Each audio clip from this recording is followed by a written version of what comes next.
Welcome to what is probably your first video notes for history class. If you have never used this before, so we're looking at a YouTube video and you can hear my wonderful dulcet tones. And feel free at any point throughout this video to pause the video so you can write down some information on your notes, and then you can play it. You can also replay it back, and you can listen to it as many times as you wish. But in front of you should be your note sheet, and you see our 4 columns, our 4 ancient civilizations that we're going to study for the first quarter. And today we're going to focus on the area or the geography of each, and then also the social or the society stratifications for each civilization.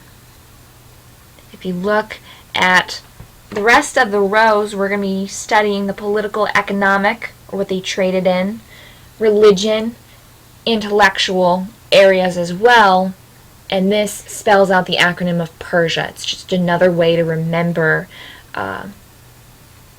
the contributions of each civilization, and the graphic form might help you be able to compare and contrast these 4 river valleys. So we'll get started with Mesopotamia. It's called the Fertile Crescent.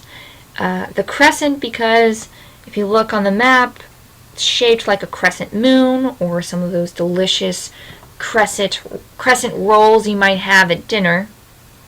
And we call it the fertile because this is the area where farming first took place between the Tigris and the Euphrates rivers. They both empty into the Persian Gulf. So you would write Tigris and Euphrates rivers up at the very top, the first row that says important rivers. Under area in your notes, land between the rivers, that's what Mesopotamia means. And then this is accurate for all 4 of the river valleys, is that flooding brings silt. And silt is that nutrient-rich soil that has nitrogen and phosphorus and all those other minerals that plants need to grow and that you want to have as a farmer if you want to produce a lot of wheat or a lot of rice or a lot of barley, whatever. What's unique to Mesopotamia is that the Tigris and the Euphrates rivers flooded with no warning or unpredictable floods. Let's say you're farming out one day and you head in for the night, you have a great dinner, you go to bed, and then you wake up the next day, you find your fields flooded and all your crop is just gone. That's what they mean by unpredictable. There's no way to track when in the year you tended to have floods. All of a sudden one day it just flooded. With Mesopotamian society or Sumerian society, please don't write this entire slide down. This is just extra information on your note sheet. You want to have the bare minimums, things that will help you be able to compare and contrast when we're looking at all 4. So if you look here, we've got the nobles up at the top. These have the most power. So examples would be a king, a priest, other government officials. Down at the bottom we have slaves. These are people who were either captured in war or they owed someone money and they didn't have that money, so they would work to pay off that debt. In the middle we have all the people, the farmers, the merchants, the craftsmen. In your society notes, I would star women down at the bottom, and they possessed many rights, so they could own property and they could pursue jobs, but they had little legal protections. For ancient Egypt, so we're in the second column. Here we have a map. This is the Nile River. It is the world's longest river. What's unique about the Nile is that it flows northward. So it starts down here in what is modern-day Sudan, runs north, and empties into the Mediterranean Sea. The Egyptians were able to track when, in the time of year when the Nile flooded, and they found that it was fairly consistent. So this allowed them to predict when the flood would happen, and then they would harvest beforehand in order to have the fields ready to carry all that, hold all that silt, and they call that silt the gift of the Nile. The Egyptians also, in their hieroglyphics, you're going to see things that refer to the red land and the black land. The red land is the desert where nothing can grow. The fertile soil, because it's so dark with nutrients, they called it the black land. This is just a map of Egypt from space. And you can see on either side of the Nile, you have desert. So Egypt is fairly isolated.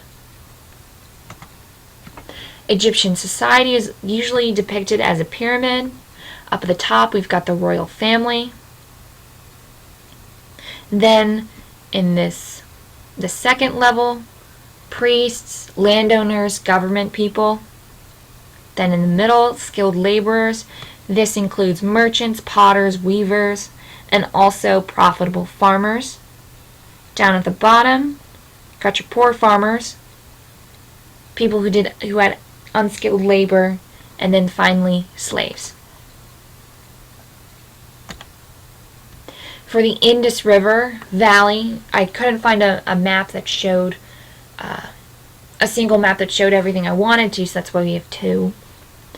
But up at the top left one, this outline is the general outline of the Indus River Valley.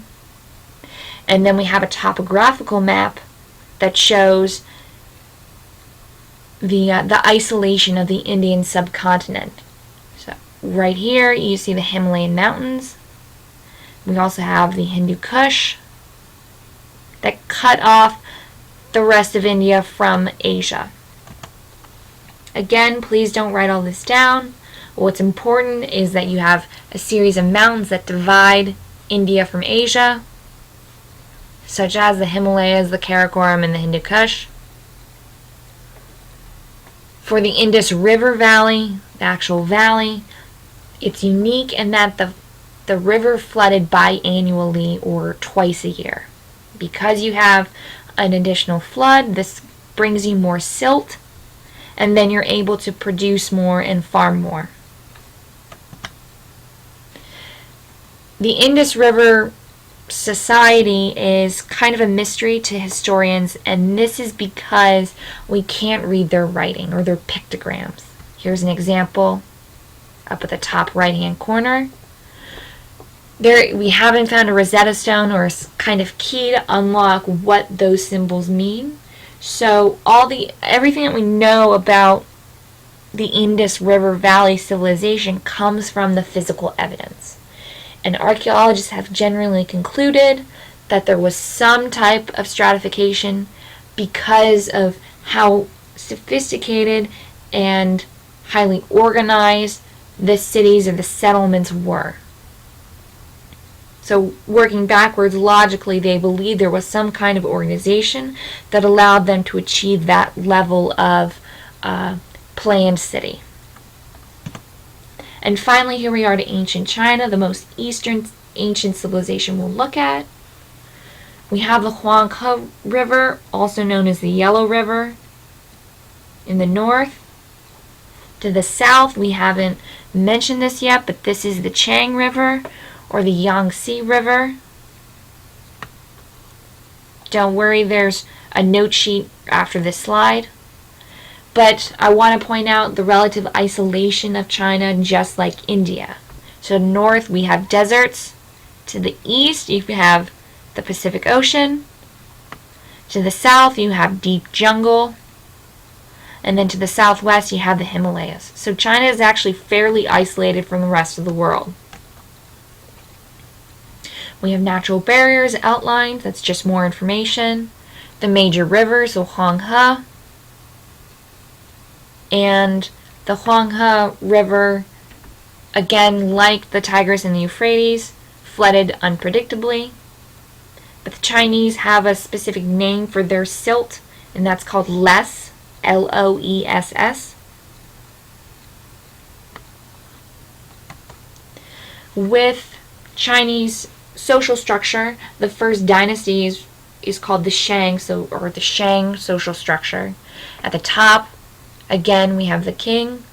Then we have the aristocracy, who owned all the land, who were the elite few, the rich people. And then, of course, the peasants, they tilled the land, they owned nothing, they just worked and farmed the rice, because that was their major food production. Finally, the family is absolutely central to the Chinese society, and males controlled all the decisions and owned all the property, and we call this a patriarchal society.